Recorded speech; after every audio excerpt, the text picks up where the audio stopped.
الحمد للہ رب العالمین نحمدہ ونصلی علی رسولہ الکریم اما بعد فاعوذ باللہ من الشیطان الرجیم بسم اللہ الرحمن الرحیم قال اللہ تعالی قل هل يستوی الذین یعلمون والذین لا یعلمون ببرکت ان اللہ وملائکتہ یصلون علی النبی یا ایہا الذین آمنوا صلوا علیہ وسلموا تسلیما اللہم صل علی سیدنا و مولانا محمد وعلی آل سیدنا و مولانا محمد وبارک وسلم وصلوا علیہ۔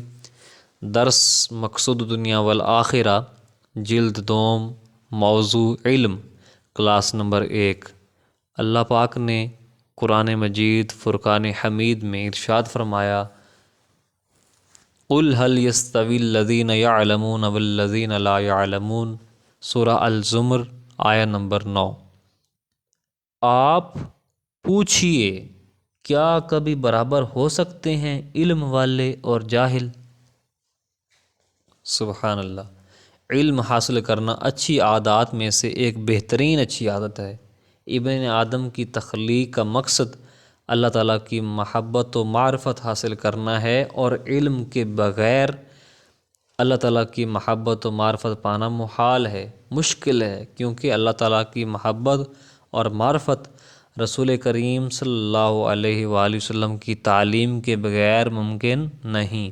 یہی وجہ ہے کہ نبی پاک صلی اللہ علیہ وآلہ وسلم کا ارشاد گرامی ہے، اللہ تعالیٰ نے مجھے معلم بنا کر بھیجا ہے۔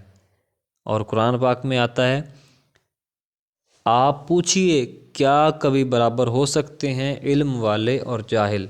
فرضیت کے اعتبار سے علم دو اقسام کا ہے، فرض عین اور فرض کفایہ۔ فرض عین جیسے کہ نماز، روزہ، زکوٰۃ اور حج جس پر فرض ہے اسے ان چیزوں کا علم سیکھنا بھی فرض ہے۔ فرض کفایہ جیسے کہ تمام احکام شرعیہ، دین کے مسائل کا علم، عبادات، میراث، معاملات، حدود و قصاص اور تفسیر و حدیث کا مکمل علم وغیرہ، یہ فرض کفایہ ہے۔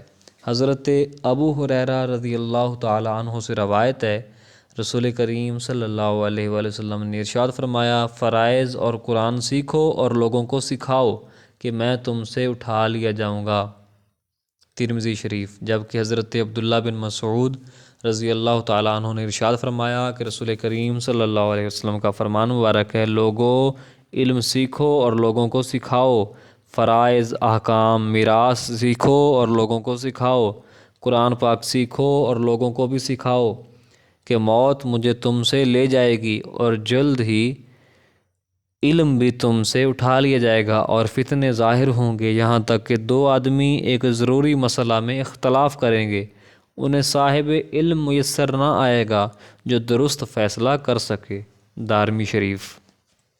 حضرت عبداللہ بن عمر رضی اللہ تعالی عنہما، یہاں رضی اللہ تعالی عنہما کیوں کہا؟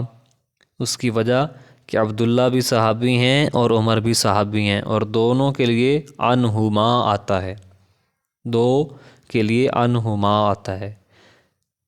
حضرت عبداللہ بن عمر سے روایت ہے، رسول کریم صلی اللہ تعالیٰ علیہ وآلہ وسلم نے فرمایا، بے شک اللہ تعالیٰ لوگوں سے علم ایسے نہ چھینے گا کہ ان کے ہاتھوں سے واپس لے لے، بلکہ علماء کرام کو قبض کرے گا، ان کی روح قبض ہو جائے گی، انہیں موت دے دے گا، یہاں تک کہ جب کسی عالم کو نہ چھوڑے گا تو لوگ جاہلوں کو سردار بنا لیں گے، ان سے مسائل دریافت کیے جائیں گے، وہ علم کے بغیر فتویٰ دیں گے، پس خود بھی گمراہ ہوں گے اور دوسروں کو بھی گمراہ کریں گے۔ صحیح بخاری، صحیح مسلم شریف۔ اس حدیث پاک سے یہ بات واضح ہوتی ہے کہ مومنین کے سردار علماء حق ہیں، اور اپنے مسائل کے حل کے لیے لوگوں کو انہی سے رجوع کرنا چاہیے۔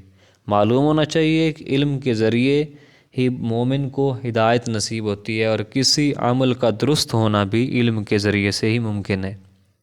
ایک اور حدیث پاک ہے، کسی کمائی کرنے والے نے علم کی فضیلت جیسی کمائی کبھی نہیں کی کہ علم اپنے صاحب کو ہدایت کی طرف لے جاتا ہے یا اس کو ہلاکت سے بچاتا ہے، اور کسی انسان کا دین اس وقت تک درست نہیں ہوتا جب تک اس کا عمل درست نہ ہو۔